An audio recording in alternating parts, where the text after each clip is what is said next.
ನನ್ನ ಹೆಸರು Chikkanna D P. ಕಾವ್ಯನಾಮ ದಾಪುಚ್ಚಿ.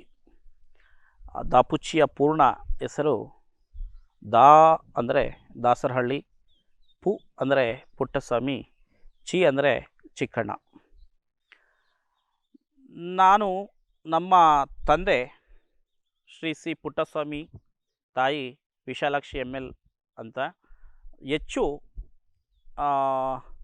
ನಮ್ಮ ಪ್ರಭಾವ ಬೀರಿದವರು ನನ್ನ ಮನೆಯಲ್ಲಿ ನನ್ನ ಅಜ್ಜರಾದ ದಿವಂಗತ ಚಿಕ್ಕೇಗೌಡರು ಮತ್ತು ಅಜ್ಜಿ ಶ್ರೀಮತಿ ಮಾಯಮ್ಮನವರು. ನಂದು ಆ್ಯಕ್ಚುಲಿ ನನ್ನ ಹುಟ್ಟ ಹೆಸರು ತೇಜಸ್ ಅಂತ. ಬಟ್ ಆದರೆ ನನ್ನ ಅಜ್ಜಿ ಅವರ ಪತಿಯ ಮೇಲೆ ಹೆಚ್ಚು ಒಲವನ್ನು ಹೊಂದಿದ್ದರಿಂದ ಅವರು ನನಗೆ ಚಿಕ್ಕಣ್ಣ ಅಂತ ನಾಮಕರಣ ಮಾಡುವಾಗ ಹೆಸರಿಟ್ಟರು. ಅದು ಹಾಗೆ ತೇಜಸ್ ಹೋಗಿ ಚಿಕ್ಕಣ್ಣ ಅಂತ ಹಾಗೆ ಉಳ್ಕೊಂಡಿದೆ. ಒಟ್ಟಾರೆ ಅವರು ನನ್ನ ಮೇಲೆ ನನ್ನ ಅಜ್ಜ ಅಜ್ಜಿ ಹೆಚ್ಚು ಪ್ರಭಾವವನ್ನು ಬೀರ್ತಾರೆ.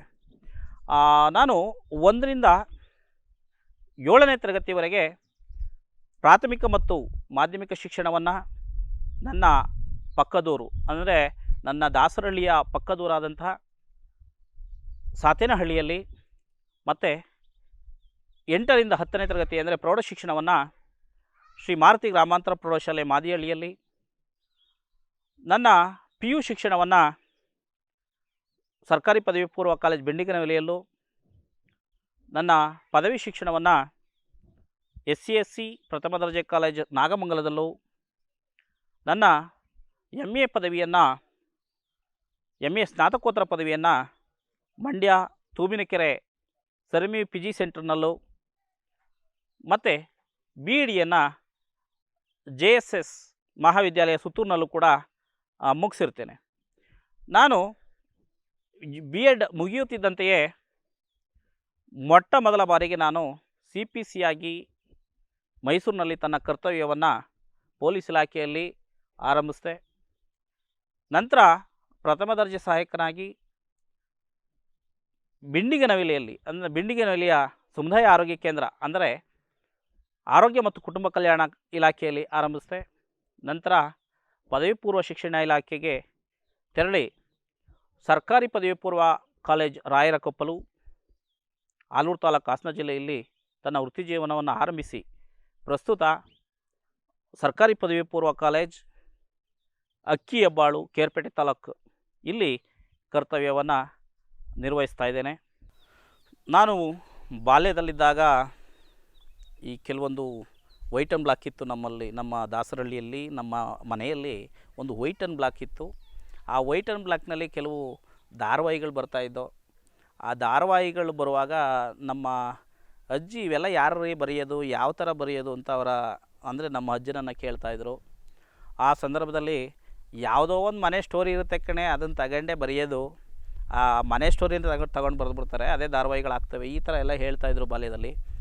ಆಗ ನನಗೂ ಅನ್ನಿಸ್ತು, ನಾನು ಯಾವುದಾದ್ರು ಸ್ಟೋರಿಗಳನ್ನ ತೊಗೊಂಡು ಬರೀಬೇಕಲ್ಲ ಅಂಥೇಳಿ ಬಾಲ್ಯದಲ್ಲೇ ಅನ್ನಿಸ್ತು. ಬಟ್ ಆದರೆ ನಾನು ಹೆಚ್ಚು ಸಕ್ರಿಯವಾಗಿ ತೊಡಗಿದ್ದು ಕೊರೋನಾ ಸಂದರ್ಭದಲ್ಲಿ 2020ರ ಕೊರೋನಾ ಸಂದರ್ಭದಲ್ಲಿ ಒಂದು ಮನೆಯ ಮೂಲೆಯಲ್ಲಿ ಮೂಡಿದ ಮೂರ್ತಿಯಂತೆ ಸ್ವಲ್ಪ ನಾನು ಹೆಚ್ಚು ಸಾಹಿತ್ಯದಲ್ಲಿ ತೊಡಗಿಸ್ಕೊಂಡೆ.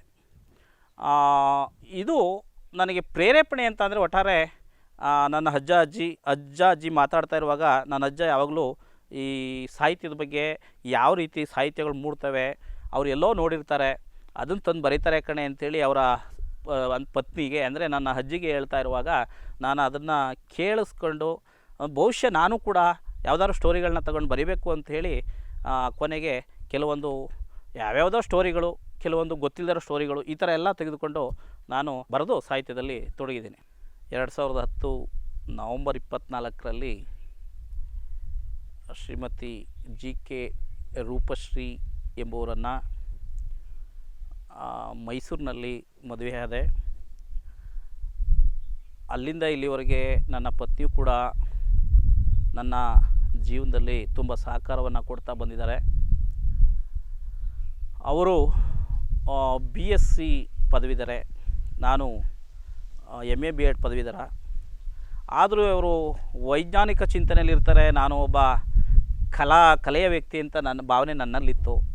ಬಟ್ ಆದರೆ ನಮ್ಮಿಬ್ಬರಲ್ಲೂ ಆ ಥರದ್ದು ಯಾವುದೇ ಇದು ಬರಲಿಲ್ಲ.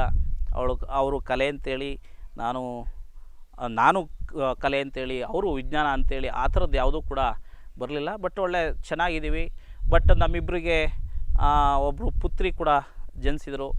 ಅವರೇ ಲೋಚನಾ ಡಿ ಸಿ ಅಂತೇಳಿ, ಕುಮಾರಿ ಲೋಚನಾ ಡಿ ಸಿ ಅವರೀಗ 5ನೇ ತರಗತಿಯನ್ನು ಓದ್ತಾ ಇದ್ದಾರೆ. ಒಟ್ಟಾರೆ ನನ್ನದು ಚಿಕ್ಕ ಕುಟುಂಬ ಚೊಕ್ಕ ಕುಟುಂಬ ಅಂತ ಹೇಳ್ಬೋದು. ಒಟ್ಟಾರೆ ನಾನಂಥ ಕುಟುಂಬವನ್ನು ಪಡೀಲಿಕ್ಕೆ ಎಲ್ಲೋ ಪುಣ್ಯ ಮಾಡಿದೆ ಅಂತ ನನಗನ್ನಿಸ್ತದೆ. ನಾನು ಈ ದಾಪುಚ್ಚಿ ಅಂತಕ್ಕಂಥದ್ದನ್ನು ಕಾವ್ಯನಾಮವಾಗಿ ಇಟ್ಕೊಂಡಿದ್ದು ಬಹುಶಃ ಅದೇನು ನಾನು ಬಾಲ್ಯದಿಂದ ಇಟ್ಕೊಂಡು ಬರ್ದಾನಲ್ಲ, 2019ರಲ್ಲಿ 2020ಕ್ಕೆ ಏನಾರು ಬರೀಬೇಕು ಅಂತ ಅನಿಸ್ತು ನನಗೆ ಇರತಕ್ಕಂಥ ಭಾವನೆಯಲ್ಲಿ. ಅದಕ್ಕೆ 2019ರಲ್ಲಿ ನಾನು ತೇಜಸ್ ಅಂತ ಇಡ್ಲಾ ಅಥವಾ ದಾಪುಚ್ಚಿ ಅಂತ ಇಡ್ಲಾ ಕಾವ್ಯನಾಮ ಅನ್ನೋದೊಂದು ಗೊಂದಲ ಇತ್ತು. ಆದರೆ ನಾನು ಅದನ್ನು ದಾಪುಚ್ಚಿ ಅಂತಲೇ ಇಟ್ಕೊಂಡೆ. ಯಾಕೆ ದಾಪುಚ್ಚಿ ಅಂತ ಇಟ್ಕೊಂಡೆ ಅಂದರೆ ನನಗೇನೋ ಒಂಥರ ಅದು ಚೆನ್ನಾಗಿ ಕಾಣಿಸ್ತು. ದಾಪುಚ್ಚಿ ಅಂದರೆ ನಾನು ಹುಟ್ಟೂರು ಬರಬೇಕು, ತಂದೆಯವ್ರ ಹೆಸರು ಬರಬೇಕು, ನನ್ನ ಹೆಸರು ಬರಬೇಕು ಅಂತೇಳಿ ದಾಪುಚ್ಚಿ ಅಂತ ಇಟ್ಕೊಂಡೆ. ಅದು ಚೆನ್ನಾಗೂ ಇದೆ. ದಾಸರಹಳ್ಳಿ ಪುಟ್ಟಸ್ವಾಮಿ ಚಿಕ್ಕಣ್ಣ ಅಂತ ಗುರ್ಸ್ಲಿಕ್ಕೂ ಕೂಡ ಚೆನ್ನಾಗಿದೆ ಅಂತ ಒಳ್ಳೆ ಕಾವ್ಯನಾಮ. ಅದರ ಮೇಲೆ ನಾನು ಫಸ್ಟ್ ಬರೆದಿದ್ದು ಕವಲೊಡೆದ ಕರಳಬಳ್ಳಿ ಫಸ್ಟು ಪ್ರಕಟ ಆಗಿದ್ದು ನನ್ನ ಕೃತಿ. ಫಸ್ಟು ಅದಕ್ಕಿಂತ ಮೊದಲು ನಾನು ಸಾಮಾಜಿಕ ಜಾಲತಾಣದಲ್ಲಿ ನನ್ನ ಕವನಗಳು ಬಿಡುಗಡೆ ಆದವು. ಬಟ್ ಆದರೆ ಕವನ ಸಂಕಲನಾಗಿ ಬಿಡುಗಡೆ ಆಗಿದ್ದದು 3ನೇ ಕೃತಿ ಆಗುತ್ತೆ. ಬಟ್ ಸಾಮಾಜಿಕ ಜಾಲತಾಣದಲ್ಲಿ ಫಸ್ಟ್ ಹರಿದಾಡಿದೆ ನನ್ನ ಕವನಗಳು. ಈ ನನ್ನ ಇದ್ರ ಕೃತಿಗಳಿಗಿಂತ, ಕಾದಂಬರಿ ಕೃತಿಗಳಿಗಿಂತ ಫಸ್ಟ್ ಬಿಡುಗಡೆಯಾಗಿದ್ದು ಫಸ್ಟು ಸಾಮಾಜಿಕ ಜಾಲತಾಣದಲ್ಲಿ ಬಿಡುಗಡೆಯಾಗಿದ್ದವು ಕವಿತೆಗಳು. ಅದು ಗ್ರಂಥರೂಪದಲ್ಲಿ ಬಂದಿದ್ದು 3ನೇ ಕೃತಿಯಾಗಿ ಬರ್ತದೆ. ನಾನು ಫಸ್ಟು ದಾಪುಚ್ಚಿ ಎಂಬ ಕಾವ್ಯನಾಮದ ಅಡಿಯಲ್ಲಿ ನನ್ನ ಕೃತಿ ಫಸ್ಟ್ ಪ್ರಕಟ ಆಗಿದೆ ಯಾವುದಪ್ಪ ಅಂತ ಕೇಳಿದ್ರೆ ಅದು ಕವಲೊಡೆದ ಕರಳಬಳ್ಳಿ. ಇದು ಮತ್ತು ಇದ್ರ ಜೊತೆಗೆ ಇನ್ನೊಂದು ಬಿಡುಗಡೆ ಆಗುತ್ತೆ ಒಂದೇ ದಿನ, ಅದು ಓದೊಂದು ಒಲವಿನ ಸ್ಫೂರ್ತಿ. ಈ ಎರಡೂ ಕೃತಿಗಳು ದಿನಾಂಕ 29/9/2020 ಪ್ರಕಟ ಆಗ್ತವೆ. ನೆಕ್ಸ್ಟ್ ನನ್ನದು ಇನ್ನೊಂದು ಕೃತಿ ಅಂದರೆ ಕವನ ಸಂಕಲನದ್ದು ದಾಪುಚ್ಚಿಯ ದಮನಿ ಮಿಡಿತ ಅಂತೇಳಿ 28/10/2020 ಪ್ರಕಟ ಆಗುತ್ತೆ. ನೆಕ್ಸ್ಟ್ ಜನಸ್ಫೋಟ ಮನಸಂಕಟ ಅನ್ನೋದು ಅದು 11/8/2021 ಪ್ರಕಟ ಆಗುತ್ತೆ. ಹೀಗೆ ನನ್ನ 4 ಕೃತಿಗಳು ಪ್ರಕಟ ಆಗಿವೆ. ನನ್ನ ಹವ್ಯಾಸಗಳು ಓದುವುದು, ಬರೆಯುವುದು ಮತ್ತು ಸಾಹಿತ್ಯದಲ್ಲಿ ತೊಡಗಿಕೊಂಡಿದ್ದೇನೆ. ಬಟ್ ಕವನಗಳನ್ನು ಬರಿತಾ ಇರ್ತೀನಿ. ಪ್ರಸ್ತುತವೂ ಕೂಡ ನಾನು ಕವನಗಳನ್ನು ಸಾಮಾಜಿಕ ಜಾಲತಾಣದಲ್ಲೂ ಕೂಡ ಓದುಗರಿಗೆ ಪ್ರಕಟವನ್ನು ಮಾಡ್ತಾಯಿದ್ದೀನಿ. ಮುಂದೊಂದಿನ ಅದನ್ನು ಗ್ರಂಥರೂಪದಲ್ಲಿ ತರುತ್ತೇನೆ. ಬಟ್ ಆದರೆ ಈಗ ಸದ್ಯಕ್ಕೆ ಆ ಕವನಗಳನ್ನು ಕೂಡ ಬರಿತಾ ಇದ್ದೀನಿ. ಹಿಂದೆ ಆಗಲೇ ನನ್ನ 4 ಕೃತಿಗಳು ಬಿಡುಗಡೆಯಾಗಿವೆ. ಬಟ್ ಮುಂದೇನೂ ಕೂಡ ಕೃತಿಗಳು ಬಿಡುಗಡೆ ಆಗ್ತವೆ. ಅದು ಸಮಯ ಯಾವಾಗ ಅಂತ ಹೇಳೋಕ್ಕಾಗಲ್ಲ. ಒಟ್ಟಾರೆ ಕೃತಿಗಳು ನೆಕ್ಸ್ಟು ಬಿಡುಗಡೆ ಆಗ್ತವೆ.